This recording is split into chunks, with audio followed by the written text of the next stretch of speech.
Mark, I don't think at the beginning of the show that you read the doctor's credentials off. I wish you would, because it means a lot, and it means a lot to me to hear them. Absolutely, and I will do that right now since I'm about to launch into reading this excellent article. Alan Sabrosky, Ph.D., University of Michigan, is a 10-year U.S. Marine Corps veteran and a graduate of the U.S. Army War College. Now, not only that, Dr. Sabrosky, correct me if I'm wrong here, not only are you a graduate of the U.S. Army War College, but you were director of studies there for some period of time. Is that correct? That's correct, for 5.5 years. 5.5 years as director of studies at the U.S. Army War College. You know, of all the things that I would love to be able to have trailing behind my name, Dr. Sabrosky, being the director of studies at the U.S. Army War College would definitely be one of them. Thank you very much. I appreciate that.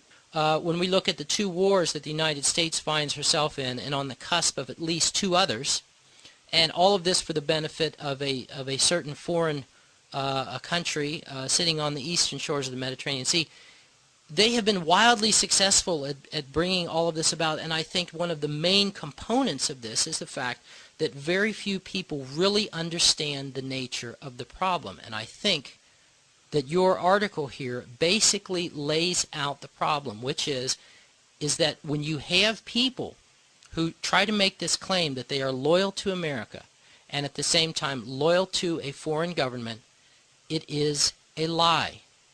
It is, and it's more than that, Mark. What we need to stand up and say is not only did they attack the USS Liberty, they did 9/11. Mm-hmm. They did it.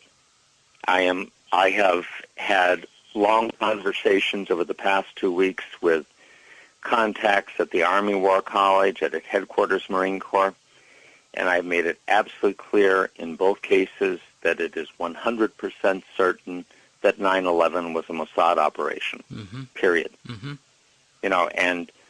Phil, I don't denigrate what happened to USS Liberty in the slightest. You understand that. But for most Americans, what happened to the USS Liberty or in Vietnam was history. Mm-hmm. This is history. They can be concerned about it, but they're not going to get mad about it. Right. 9/11 has led directly to 60,000 Americans dead and wounded. God knows how many hundreds of thousands of people in other countries that we've killed or wounded or made homeless. Mm-hmm. And it's an ongoing sore. It's not your sore from the USS Liberty. It's not my sore from Vietnam. Both of us have those. Both of us care about it. But this is an open wound. And what Americans need to understand is they did it. Mm-hmm. They did it. And if they do understand that, Israel's going to disappear. Israel will flat-ass disappear from this earth. If I sent a film to one of my colleagues, and it basically had Americans grieving over their dead coming back. Mm-hmm. And I showed one of them. It was a woman just wrenched by grief, over her dead soldier. Mm-hmm. And I said, if Americans ever know that Israel did this, they're going to scrub them off the earth, and they're not going to give a rat's ass, forgive my language, what the cost is. They are not going to care. They will do it. Alan, they should. Alan, your article and your heart and your testimony and what you believe in is heart-wrenching to me. It is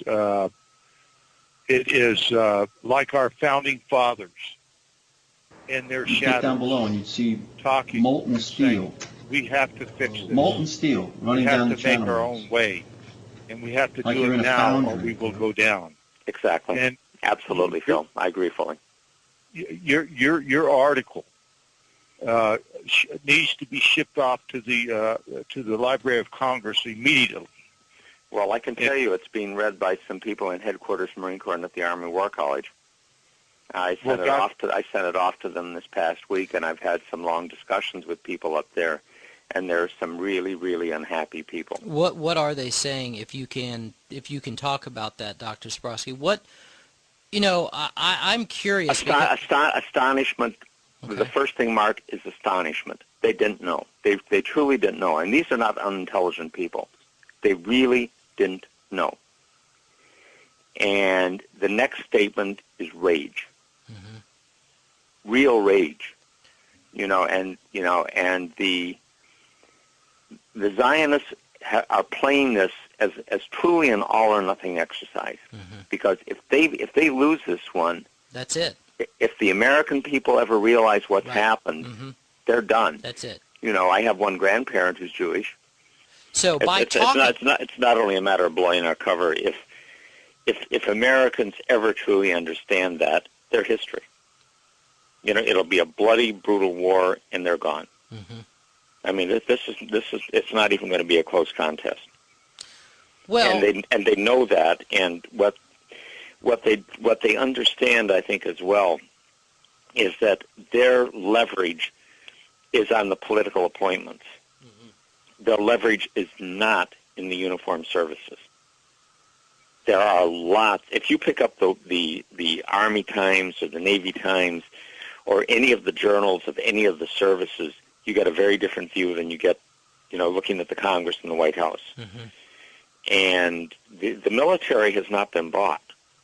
The military is loyal, but it has not been bought. Mm-hmm. And if it ever understands this, really, really deeply understands this, and this is what I got when I put some of these things to the Army War College and to Headquarters Marine Corps, and I mentioned to a contact at Headquarters Marine Corps, I said, they did 9/11. Mm-hmm. And it was, you don't mean it. I said, absolutely. And if they ever understand that, these people are history.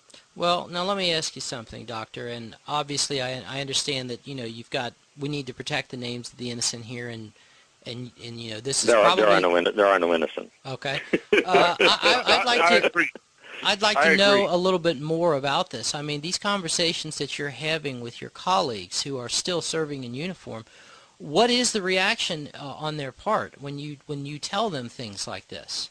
First, a disbelief, and what I show them immediately afterwards is an interview with a Danish demolitions expert mm-hmm. named Danny Jowenko, mm-hmm.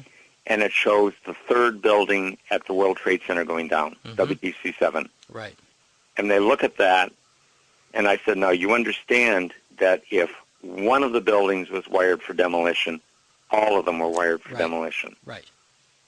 And that's it. Mm-hmm. That's the tipping point. Mm-hmm. I mean, getting into arguments about who was flying what and where they were and whether there was nanothermite, those things are true, but they're incidental. Right. The thing that's necessary is to tell people 3 buildings went down, the third was not hit by a plane, it was wired for controlled demolition, therefore all of them were wired for mm-hmm. controlled demolition, and at that point the reaction is rage. First disbelief and then rage. Well, I got to tell you, that I find to be very encouraging because, based upon the cursory conversations I have with some military people, and I have to be real careful about what I say because you just don't know what you're walking into when you start a discussion of this type with one of them. Based upon these, as I said, cursory conversations that I've had with some of them, they're clueless and they don't want to hear about it. They are loyal to the flag that is on their left sleeve as a patch, and the thought that the government could be in any way involved in any kind of high crimes and treason against the United States, the people of the United States, is just unthinkable to them. So I'm glad to hear that there still is some gray matter and some patriotism left, at least in the circles where you travel, Dr. Sabrowski. Well, I mean, it's not that they don't want to hear it; it's that they don't know of it. And what I have done when I presented it to these people, and I said, just look at this. Just look at this picture. I'm not going to give you an argument. Just look at it. And they look at the film, and without exception, they come back and they say, they did it, didn't they? I said, yep, they did it.